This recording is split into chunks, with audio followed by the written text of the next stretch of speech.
Hello, mayambu khurumjari ngasi matam kuinagi matungda aikogi Nachobina soibiba jongchak sinju ai mayamda share tawjari jongchak si asisu sapta weeks ani hungi mamangda laikiba jongchakni aduna jongchak se khajitang kansanbadagi isingda tinglaga jongchak ki jongkhod asina khotoklabagi matungda sinju asi Nachobina soibibani Nachobi furise fajaye ngasi anouba rongse jongchak ane chubi jongchak di anouba oiba khada kuina thamlubadagi mawong asumna oide Nachobina yamna nungsina yamna fajana soibiri amasung makna haiba process ki matungina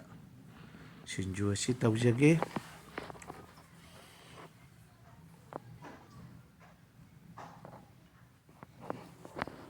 sinju asibu ma fra oina tawai ati yam haptu sujani ko alu hapura aputpa alu hapa napsan ngani oh hapa law ini ko ka padigongga jadi morokka magna alu hap kanuhai alu hap di napsan gani haiduna aduna ingkholdagi maroi afangba tilau mana fadigom toningkhok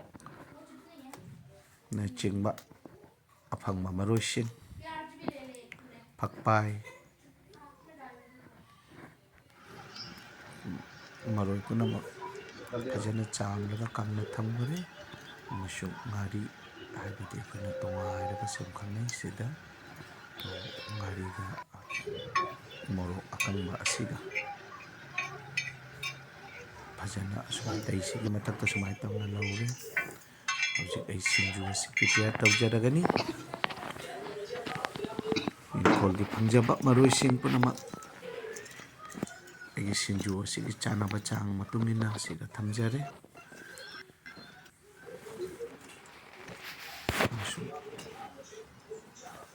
morok asiga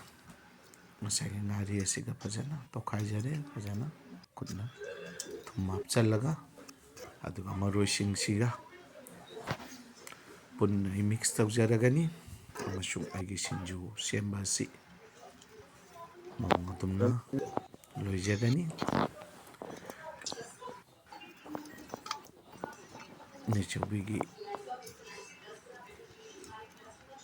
Nachobina pama matungina semjabani ni sinju asi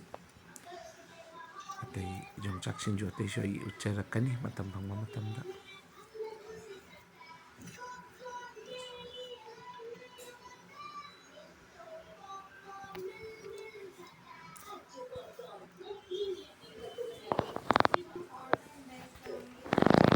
ingkholgi maroising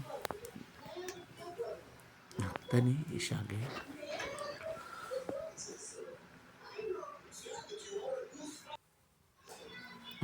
sumna aigi jongchak sinju asi perfect koire aina ngamjaba mawongda sumna serve tawjari thongjakiba mathen kyaga loinana bori thongba